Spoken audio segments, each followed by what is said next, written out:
Yeah. And maybe if you could sit on this head then, just because I know you're a bit of a softer speaker than the people in the webinar can hear you. Okay, can't hear Thea, just type your question. Okay. Hello, webinar people. Hello. I'm happy to be here at the spring member meeting. Thank you for the opportunity to give a short presentation here. Tara asked if I could give a talk about our water stewardship group in Windermere. We're the Lake Windermere Ambassadors, and the somewhat unique role that our group plays in local lake management. So if I'm not blocking this here. For those of you who aren't familiar with Lake Windermere, it's located in the southeast corner of the province. And it's just about 3 hours west of Calgary. And we're situated just downstream, which is north of Columbia Lake. Up there. So we're at the headwaters of the Columbia River system. It flows 2,000 kilometers out to the Pacific Ocean from its headwaters at Columbia Lake. And it's a very critical part of ecological biodiversity in the upper Columbia Basin. It provides critical feeding and resting habitat to several migratory birds, native fish, and wildlife. And Lake Windermere draws thousands of visitors every year to recreate and enjoy its pristine waters and its beautiful scenery. Besides all of this, it's also used as a drinking water source for some communities around the lake. So the ambassadors have a goal of protecting this lake and its watershed to ensure continued good water quality and ecological health for generations to come. The actions of the founders of the Lake Windermere Ambassadors have set a very good example for several other stewardship groups, water-based stewardship groups around the province, and even in the country in terms of what can be achieved by community-based groups and the role that they can play in local watershed management.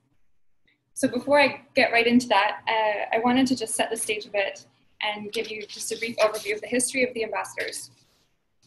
So in 2005, the regional nonprofit group WildSight, who you just heard from the Creston Valley branch, WildSight initiated a pilot project on Lake Windermere to investigate and address the effects of surging development and population increases along the foreshore of the lake. So a public survey was conducted, and some of the major concerns that were identified by residents and longtime visitors to the area included things like habitat loss, water quality degradation, motorized use, lack of public access, and general challenges of lake management, including enforcement. So from 2005 to 2009, the Lake Windermere project ran a water quality monitoring program. They conducted a shoreline sensitivity assessment and collected a lot of baseline data that would help inform the creation of a local lake management plan. In 2010, once the pilot project came to an end, a community-led society known as the Lake Windermere Ambassadors was formed to help keep the momentum of the Lake Windermere project going in the community.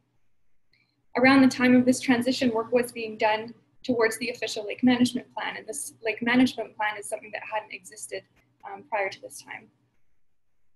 So the Lake Windermere Management Plan,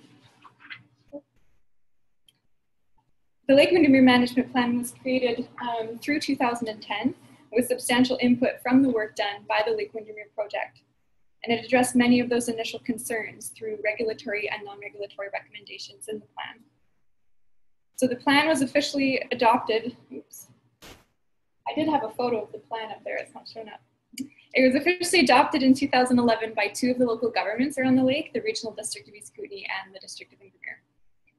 And part of the plan's recommendations included appointing a community-based lake management committee to help support local governments in communicating specifics of the plan and also implementing some non-regulatory recommendations from the plan. So this was written into the Lake Windermere Management Plan.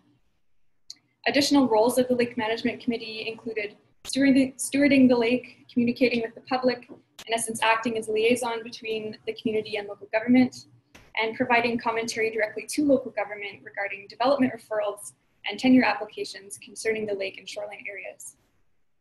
So then the obvious choice to fill this role of Lake Management Committee at the time was the board of the Lake Windermere Ambassadors. So our board was designed to be filled by representatives for specific community stakeholders, including local residents, second homeowners, business owners, First Nations representatives, industry representatives, different types of recreation enthusiasts, as well as youth. All of this is in addition to some local government advisors who attend board meetings and have that direct communication. So this gives the Lake Management Committee a very diverse opinion. It ensures that the interests of several different user groups are being met. And this initial term of being appointed Lake Management Committee lasted from 2011 to 2015. It was a 5-year term. And then this was recently renewed with both local governments from 2016 to 2021. So this 5-year agreements worked really well for the ambassadors. Oh, there we go. Because in return for acting in this role as Lake Management Committee, the ambassadors receive a fee for service from both districts that recognize us as Lake Management Committee. So it's either a fee agreement or through their Economic Development Services tax. This is a source of income for our stewardship organization that reoccurs on an annual basis within that 5-year agreement period. So as long as our duties and reports on behalf of the Lake Management Committee and the ambassadors are being submitted and adhered to, we know we'll be receiving an annual payment from this source. And as I'm sure all of the other stewardship groups understand, having a guaranteed year-to-year source of funding is huge. It makes a very big difference for what you can accomplish. It allows you to leverage additional funding from sources like the Columbia Basin Trust, the Real Estate Foundation, our local conservation fund. It's also unrestricted funding, so we can use this funding to help cover rent or staff wages or things that might not be traditionally covered by other funders. And this funding support from local government, it also indicates to other funders that we already have support and work closely with 2 local government entities. So this also helps reduce any small barriers that a group without this type of relationship with their local government might have, like permitting or in-kind support through public works. So the District of Windermere, this is just a copy of the fee-for-service agreement we have with them. In the report, they also indicate that they will provide additional in-kind support by providing the ambassadors with a boat through their public works department that allows us to go out and sample water quality on the lake. So having an agreement like this with lots of structure written into it and clear guidelines is very helpful. In return for this support though, we are required to do a few things. So firstly, every year we do have to submit a detailed report to each municipality describing our activities and our accomplishments for the year. And we give presentations to their board, their council and mayor to keep them current with our activities. We must not incur any expenses or go into debt, and we must not perform any actions that would make the district liable to any person. So we want to make sure that the actions that we're doing aren't illegal or making anybody very upset that they might take legal action against the district. Thirdly, we have really specific duties that the ambassadors and the board of directors must accomplish within a given year. So this is a very busy slide, but I'll just very quickly go through. In our fee-for-service agreement, these are the types of provisions that are written in and that says what we must accomplish each year. So it includes public education, and this is to do with water stewardship, conservation, responsible boating and boating safety, healthy shorelines, and habitat restoration. We must run our water quality monitoring program and communicate these results directly with the public and with local government, so be very transparent.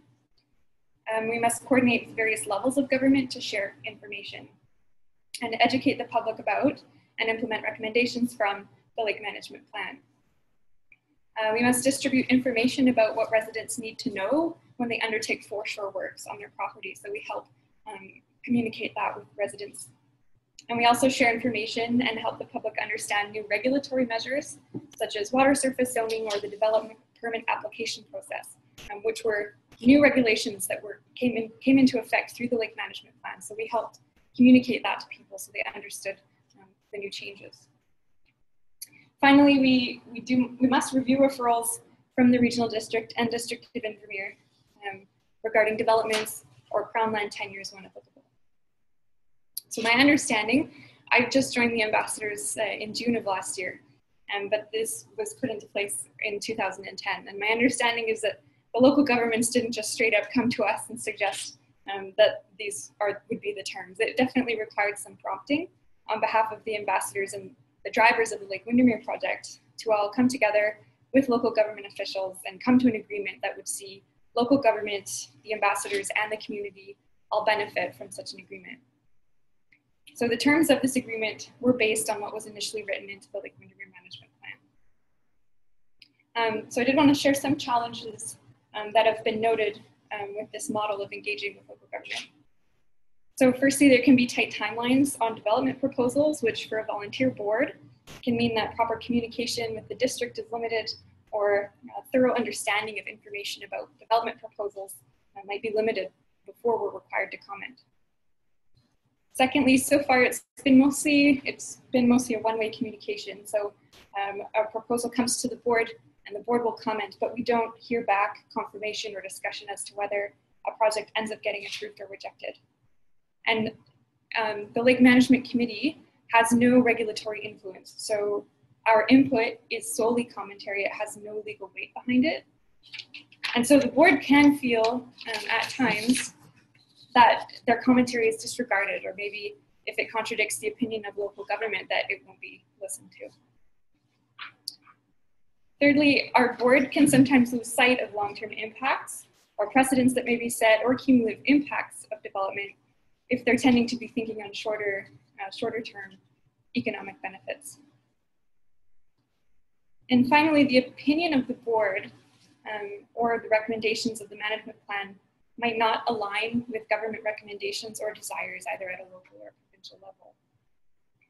So for these reasons, I think the ambassadors have struggled to know whether the Lake Management Committee is truly having the type of community-based influence on lake management that we would like to see.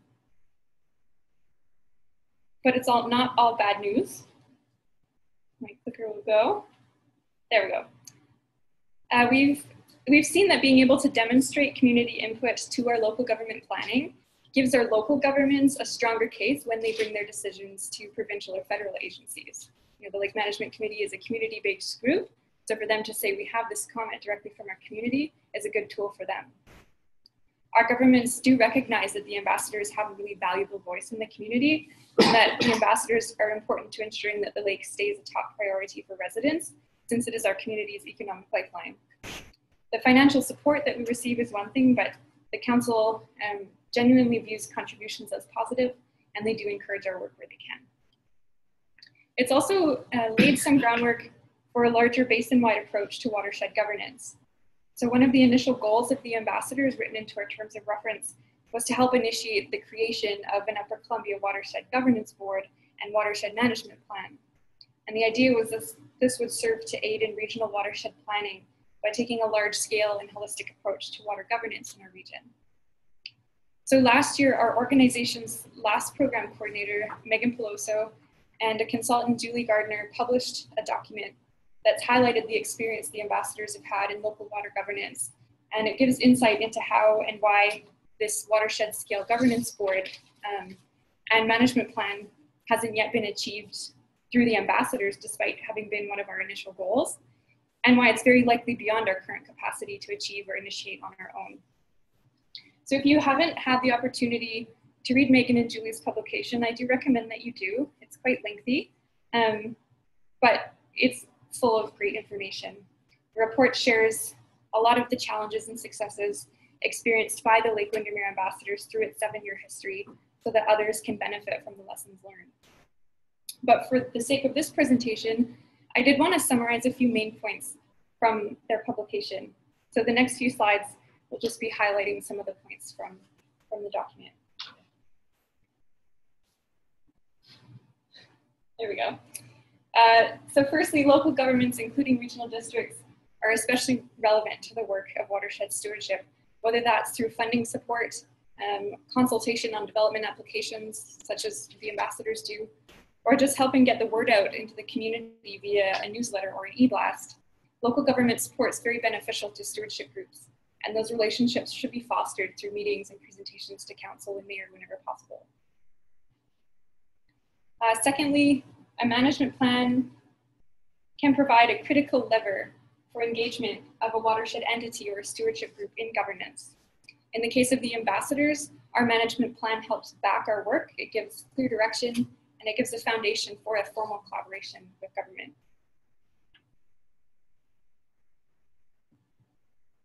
Sorry, there we go. Thirdly, the new Water Sustainability Act is supposed to provide opportunity for local groups and community to be involved in decision making. But as we know, progress has been pretty slow on updates to the Act so far. And so there are still uncertainties as to how stewardship groups may play a role here in the future, but it's definitely something to keep an eye on going forward.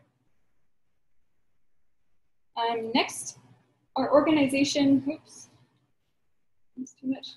Our organization maintains legitimacy by ensuring regular contact and engagement with the broader community through outreach and engagement in stewardship activities. And there's still room to improve our legitimacy, for example, through organizational tools like a communications plan or a strategic plan.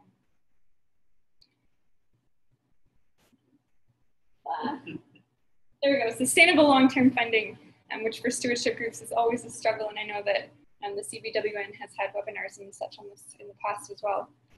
Sustainable long-term funding is always required for any long-term projects and to allow for future planning.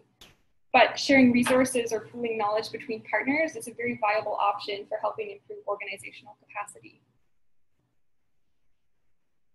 Wow. Okay, so despite the goal of the ambassadors to establish that governance body at the regional scale, several key stakeholder groups in the Columbia Basin still lack fundamental watershed awareness, and they're not prepared to assume the responsibility of establishing a regional governance group. But the result of this is that stewardship groups need to promote thinking like a watershed among these different stakeholder groups in their communities in order to take some preliminary steps toward that goal. What are ways to encourage thinking like a watershed? Well, there's a list, and I'll go through it. So some examples include initiating small-scale dialogues among watershed stewardship groups, such as we're doing right here with the Columbia Basin Watershed Network. Convening stakeholder-specific meetings. For example, the ambassadors have met with golf course superintendents in the region to discuss nutrient runoff management strategies and partnered with them to develop a brochure showing their support for the watershed. So this strategy allows you to speak to the specific interest of each stakeholder group, and you can learn in what ways you can collaborate or share resources toward watershed stewardship or planning. Delivering education in the form of public outreach, such as tours, articles, restoration projects, and school partnerships. Besides helping improve your presence and legitimacy in the community, this increases the community's understanding of the watershed and overall watershed literacy at many different levels. Hosting multi-stakeholder groups and workshops and presentations. So an example would have been the Data Hub that was held in November. I think a lot of you would have been there. And this is a good way to convene different user groups together to discuss a common theme. But of course, this can be on a smaller scale as well, just within your own community. And it helps to try and see where these different groups may have common ground. And it's another good stepping stone towards thinking like a watershed.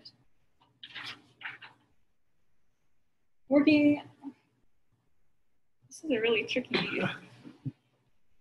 Okay, working one-on-one with industry groups on mutually beneficial, oh my gosh, mutually beneficial watershed projects. So again, improving your legitimacy and capacity for project work and outreach, but also including industry in the important conversation of how watershed scale thinking is important to be able to see cumulative or non-point source impacts of industrial development. So to encourage thinking like a watershed in the broader community, the ambassadors continue to engage and educate individual residents and visitors about our watershed. And while it's a pretty far cry from that basin-wide governance board that we had hoped to achieve in the very early days, improving watershed knowledge and whole system thinking has really helped us gain traction within the community, and it's helping push us closer toward that potential goal. So Megan's report summed it up by saying that the future of Lake Windermere and the Upper Columbia Basin depends on networking, shared learning, and a holistic perspective on watershed management, not just between stewardship groups, but between all community stakeholders, government, and industry as well. So for me, to sum it up, for the ambassadors, our relationship with local government has been really key in our journey, and it was really the integral first step that's allowed us to foster these relationships in our community and improve our capacity and legitimacy as an organization. So any groups wondering how to go about developing a similar kind of relationship with their local government would do well to first reach out with the idea and then see how any existing or in-progress management plans might be able to be adapted to include your community-based stewardship group in an advisory role. If you have specific questions, I would be happy to chat over lunch, or we could try and connect over email. So that's my contact information. But I will mention, and Kat's here in the audience, a lot of this was driven by those founders of the ambassadors and the Lake Windermere project. So I'll do my best to answer your questions, but again, Megan's the author of the report, and any questions that you have, I might defer to these other expert ladies. So also then just a shout out to our founders, Columbia Basin Trust, Real Estate Foundation, our local conservation fund, and of course our 2 local regional district and district. Thanks.